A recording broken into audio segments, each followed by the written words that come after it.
All right, Stu, listen, I thought we would change it up a little bit. And for all of our listeners right now, we typically have someone that writes to us using fiercekingz@gmail.com, and you can write to us as well.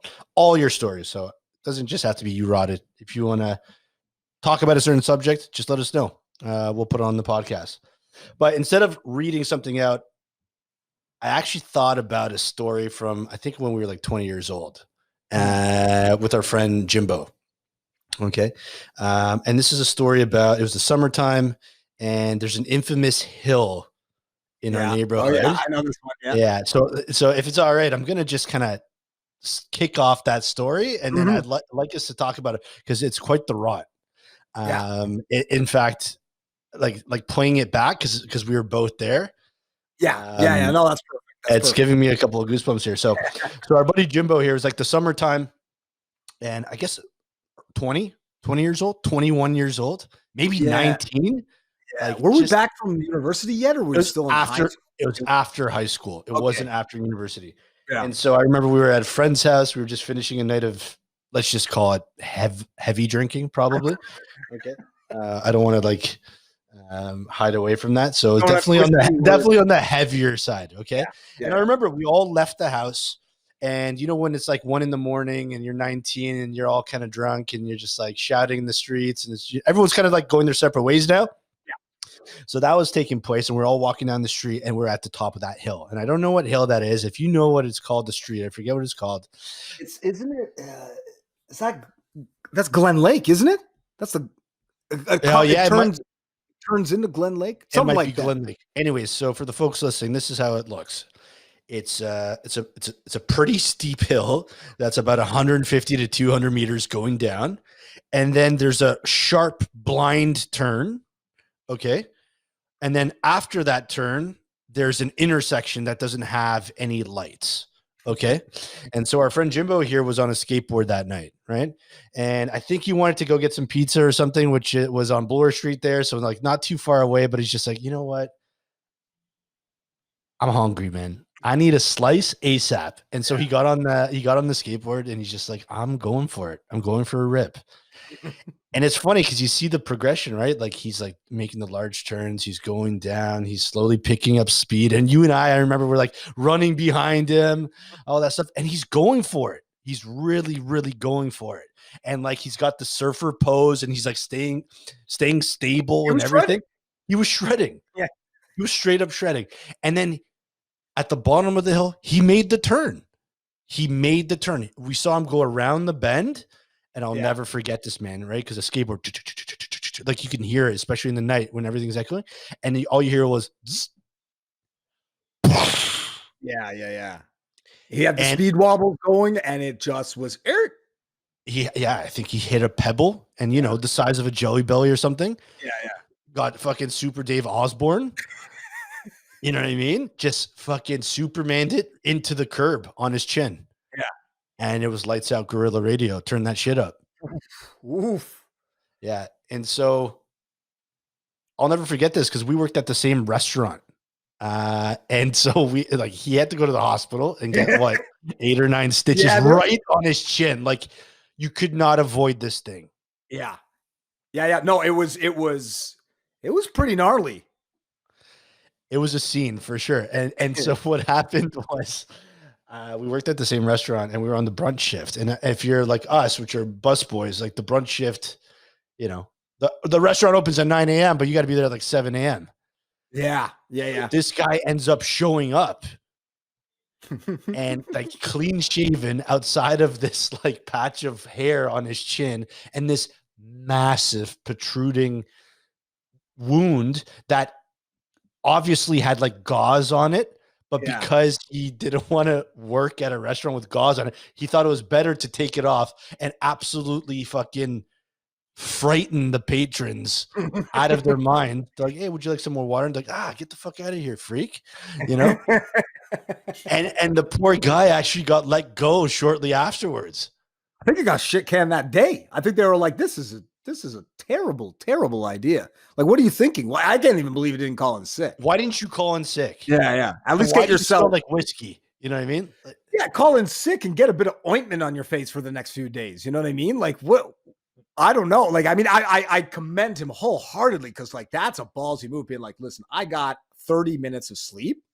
I am bleeding. If I recall correctly, I think his whole like his Probably shirt concussed. Concussed, and I think he was even like bleeding on his like uniform or something. Like the wound like opened up, or he had another scrape or something underneath, and it was like kind of opening up. And they were just like, "You're a fucking disaster, man. You got to get the fuck off our property." Yeah, you can't work here ever again.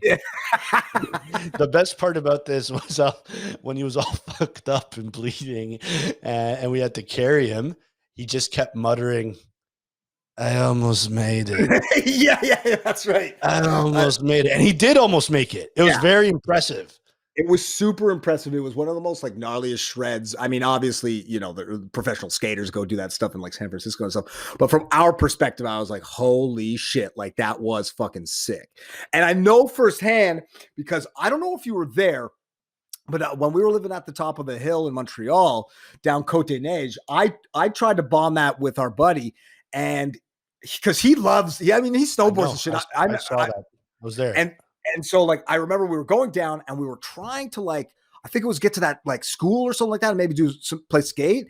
And I think I was filming. I remember because I had the camcorder, if you remember that black camcorder. And we were bombing down the hill. And I remember you were the smart one. You just kind of had the foot skid kind of thing going on or whatever. And I tried to go for it to be a tough guy. And I hit the speed wobble and I did the fucking farthest somersault I've ever seen. And I just rolled and rolled and rolled. And I remember it was so awful, not because I was like almost close to being killed, but it was because I was like, oh shit, how good of this footage would have been on the camcorder, but the camcorder was trash. Yeah. It was just like fucking destroyed because like I had just gone down there at whatever 40 clicks on the fucking planche à roulette and it hit a crack or something, and it was just #latergram. I just went, wee. Not to mention, like, that's a really busy street. So you're getting honked at. There's like public transportation buses probably being like, this guy wants to die today.